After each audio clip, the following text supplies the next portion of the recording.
Alright, everybody, welcome back. Nimager here, and we are going to do another episode of our How I Completed Faction Wars Hard to Get the Greatest Reward Ever series.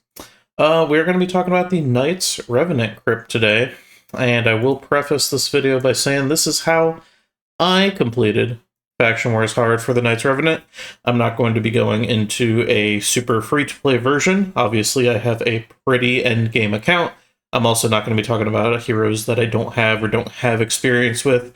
Just roll through each stage really quick, go over any tips that I can remember from the stages, the heroes that I used, and then talk about who could have been used in the same place. Again, first couple stages we'll go through really quickly. As we get towards the ends, if there's any specific ones to call out, then we will go over what to do on the specific stage for specific waves. If we look at stage 1, you're looking at 20 poison debuffs for the Knights Revenant. You go into the debuffs and you look at poisons for this faction. Easy MVP is going to be Theodore. He's going to have a 75% chance of 2 poisons. He can then extend the duration of the poisons while activating them and place a decreased speed. You can see I have 4 of them. Pretty easy. Another MVP is going to be Cavalex, with his passive placing 4 poisons. If you have him, this is done instantly. Narma as well makes it all pretty easy if you don't have any of them. Toxic set and going through there to try to get 20 poisons won't be too hard. Number 2, for the stun debuffs, again, going into the stages, if we look at stuns here, big call out, recently buffed champions going to be Solus. A1, 35% chance of a stun on this champion. What I did for this was I used Eric's. He has attacks all enemies with a 50% chance of stun. With this being stage 2, it's pretty easy to do too much damage, so just throw him in a no damage stun set, have him go off with the counter attacks and the A2 every time it's up, and it's a pretty easy stage to complete. 3, provoke debuffs again. Solus, going to be pretty good attacking all enemies and throwing a provoke on there. If you look at the provoke champions in this faction, outside of Solus, there's not many good options. I actually did not have Solus when I did this stage, so I ran it with Eric's, and what I decided to do was just simply put him in a provoke set and using his A1, which is AoE, and getting a counterattack on him so he would set it off more often, was having a provoke. Getting 10 provokes with the provoke set, not that hard when it's fully AoE. Stage 4, manipulating cooldowns. If you can see Crixia here, gonna be the easiest one. Decrease all enemy cooldowns or increase them by 3 turns. On the alt form, she's reducing your cooldowns. If you look in the other effects here, and we go to positive effects for decreased skilled cooldown. A good one that we're going to have is a past fusion of Ancora. On the A1, 30% chance of decreasing a cooldown of a random ally skill. You're also going to have on here, for the increased skilled cooldown, here's Sinisha, and she's going to have attacks one enemy, put the target skills on cooldown. Another good one for here is going to be the Hatter. On his skill right here, if I can find where he's doing it. If there are multiple champions on here with one skill. So I've been looking at the Hatter as I had a brain aneurysm going through. I swear there was a chance in his kit where he was able to take out skill cooldown for your champions. I'm realizing that's because I always run him in a Merciless set whenever I am running him. So the 4-piece Merciless bonus here is going to be a 30% chance to decrease a random skill's cooldown when dealing damage. That's what I run on Hatter, so I run it so much I thought that he had it in his kit. I am losing my mind, so he's another good choice if you throw him in Merciless, or anybody in Merciless for this 10 plus skill cooldown. It's going to be a pretty easy stage. Going into number 5, 6 enemies while they're under Hex, Hatter, going to be a great one with the A2 placing Hex on everybody. If we look at some more Hex champions in the faction, you will see. Again, always great trying to find the icon when you are looking for a specific image. There we go, over on the side. Again, Solus used in a lot of these stages. He's going to have that Hex on the A2. Thea, I believe, is a Doom Tower champion or free champion. She's going to be working with Hex. She was buffed a little bit ago. She's going to have increased damage with Hex. And on the A1, chance of placing the Hex. Carolon is going to have the Hex and Weaken on his A2. And for the epics here, looks like that's only under Hex. So when attacking under decreased defense, chance of placing Hex. So a little bit harder with Thylesia, but overall you're placing 6 of them when they're on their Hex. Not too difficult to get through, even with just Thylesia as the epic. Manipulating turn meters on here. Again, Hatter's going to be a great one. He's changing turn meters on his A3. In here you can go to other effects and do fill turn meter. You can see a lot of champions that have it. For this stage, I used the Pontiff. He's got increase and decrease of turn meter, makes it a pretty easy stage. Overall, there's a few champions in here, with Ancora being one of them on her revive as well, decreasing the enemy turn meter. Pretty easy to get the 40 plus manipulation out of there. Looking at stage 7, the boss. Again, not too hard. If you got Empress, he's going to be the MVP of dealing damage in this faction. Just throw him in there. Beat the boss in 100 turns. Not too bad. The team I used for all the bosses was pretty much this team showing right here. 8, placing Provoke is going to be the same as the previous stage. Solus, again, you're just doing 5 more. Not too bad. Manipulating skill cooldowns, again, is going to be the same one. If you got Crixia, really easy. If not, you're looking at Ancora, Hatter, and Merciless, or some other champions in Merciless.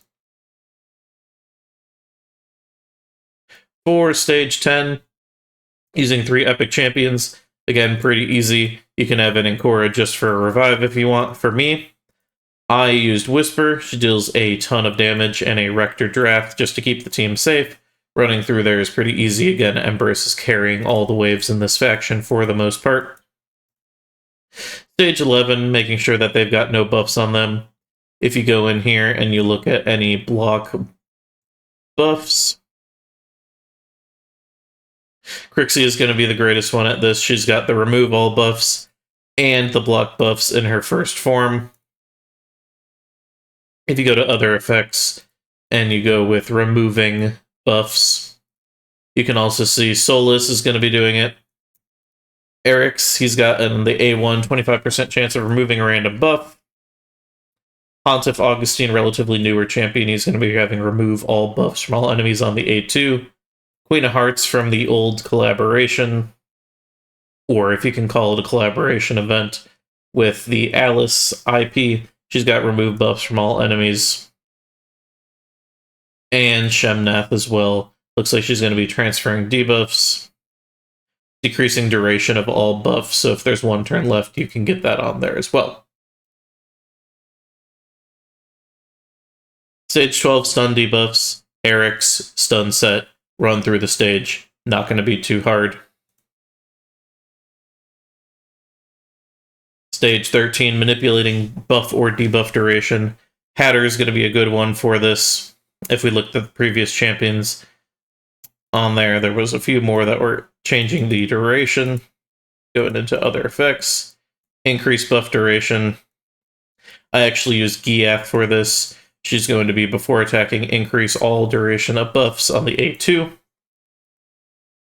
And for the epic version, you've got a Malkith, who's going to be decreasing the duration of all enemy buffs by 1, and increasing duration of all ally buffs by 1. Pretty good skill to be able to complete this pretty easy, making this stage not too difficult. 14, next boss. Again, not a very hard boss in the green boss. Throw in your Empress, throw in your Ancora or a Reviver, some other damage and supports, not too hard overall. 15, beat the stage with all champions alive. For me, I ran Ancora in a bolster set most of the time, threw an Empress, few backup DPS or supports, not a hard stage at all. 16, 10 enemies under fear. This one is not going to be too difficult if you got the Empress on the A2 on his first form, placing a true fear on all enemies, and then being able to just do damage with his A1 and A3 while you're staying on this form. It does take a little bit. I did have to rebuild my Empress. Most people often don't have them in a ton of accuracy to get the boost on his second form, but just rebuild them in some accuracy, and this one becomes not too bad. Not landing any weak hits. This stage I could see being very difficult. If you are running an Empress, you're going to have to be very careful using the first and second form. On the second form, you can just chain A1s over and over again and hope you don't end up with any weak affinity.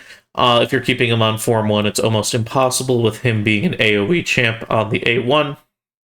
Some good callouts here are going to be Augustine. He's a great support running you through the stage without having any negative affinity there. I ran personally one of my Whispers in a very high damage build, and I used her to attack most of the enemies. I did use Empress in his second form and just A1'd down anything that was positive or neutral affinity.